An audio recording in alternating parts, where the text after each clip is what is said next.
ওম শান্তি 9 নৱেম্বৰ 2025 অব্যক্ত মুৰলীৰ আধাৰত সত্যতা আৰু পবিত্ৰতা বালকবোধ আৰু মালিকবোধৰ অনুভৱ কৰাৰ যোগাভ্যাস কৰিম।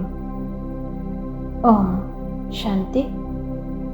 মই সত্যস্বৰূপ আৰু শক্তিস্বৰূপ আত্মা হওঁ।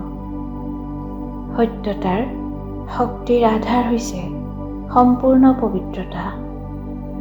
মই মন, বচন, কৰ্ম, সম্বন্ধ, সম্পৰ্ক, সপোনতো পবিত্ৰ হওঁ।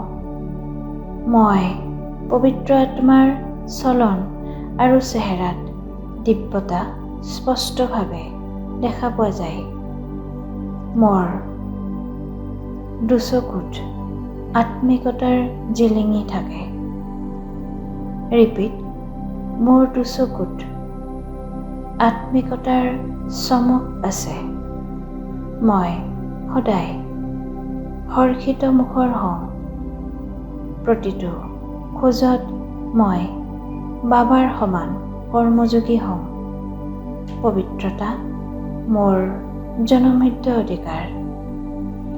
পবিত্ৰতা আৰু সত্যতাৰ শক্তি মোৰ স্বাভাৱিক স্বভাৱ হয়। মোৰ আত্মা আৰু শৰীৰ দুয়োটিয়েই পবিত্ৰ হৈ গৈ আছে। এই শ্ৰেষ্ঠ প্ৰাপ্তি গোটেই কল্পৰ ভিতৰত আৰু কোনোৱে প্ৰাপ্ত কৰিব নোৱাৰে। মই বালক তথা মালিক হওঁ। মই গোটেই দিনটোতে মোৰ বাবাৰ স্মৃতিত থাকোঁ। সেৱাতো বাবা, বাবা শব্দ মোৰ মুখেৰে স্বাভাৱিকভাৱে ওলায়। বাবাৰ নিৰন্তৰ স্মৃতিত থকাৰ বাবে মোৰ দ্বাৰা হোৱা সেৱাসমূহৰো সহজ প্ৰভাৱ পৰে। যাৰেই সেৱা কৰোঁ তেওঁলোকৰো এয়াই অনুভৱ হয় যে মই বাবাৰ হওঁ। তেওঁলোকৰ মুখৰ দ্বাৰাইও বাবা বাবা শব্দ ওলায়। মই বালকবোধ আৰু মালিকবোধৰ একেলগে অনুভৱ কৰোঁ। মই স্বৰাজ্যৰ মালিক হওঁ। মই বাবাৰ ৰজা সন্তান হওঁ। মোক বাবাই সৰ্বসম্পত্তি দিছে। মনমনা ভৱৰ মহামন্ত্ৰৰ দ্বাৰা মোৰ মন সদায় স্থিৰ হৈ থাকে আৰু মই বিঘ্নমুক্ত হৈ থাকোঁ। মই মালিক, ৰজা, এই কৰ্মেন্দ্ৰিয়সমূহৰ অধিকাৰী আত্মা হওঁ। শক্তিশালী আত্মা হওঁ। সৰ্বশক্তি মোৰ স্বাভাৱিক গুণ হয়। মই যিয়েই হওঁ, যেনেকুৱাই হওঁ, এয়া স্বভাৱ নেচাৰেল স্বৰূপত, স্বাভাৱিক স্বৰূপত স্মৃতিত থাকে। মই মাষ্টাৰ সৰ্বশক্তিমান হওঁ। যিকোনো কাৰ্যই আৰম্ভ কৰাৰ সময়ত মই মালিকবোধৰ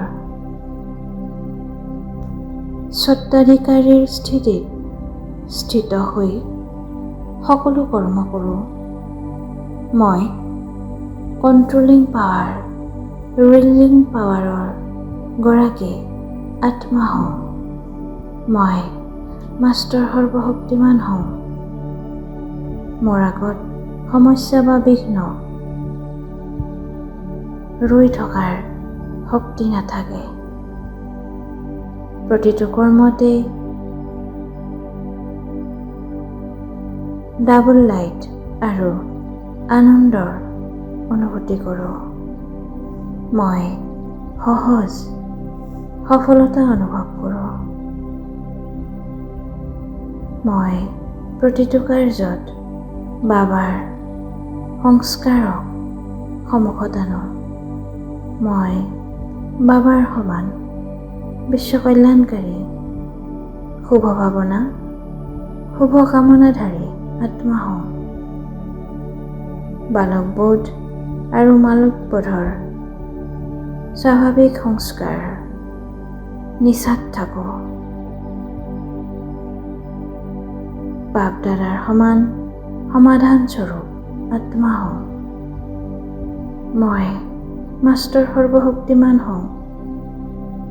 সমস্যা হওক, বিঘ্ন হওক, অস্থিৰতাই হওক, ব্যৰ্থ সংকল্পই হওক বা ব্যৰ্থ কৰ্ম, ব্যৰ্থ সম্বন্ধই হওক, এই সকলো মই সমাপ্ত কৰি দিছোঁ। মই স্বমানধাৰী, সত্যতাৰ শক্তিস্বৰূপ, পবিত্ৰতাৰ সিদ্ধিস্বৰূপ, অটল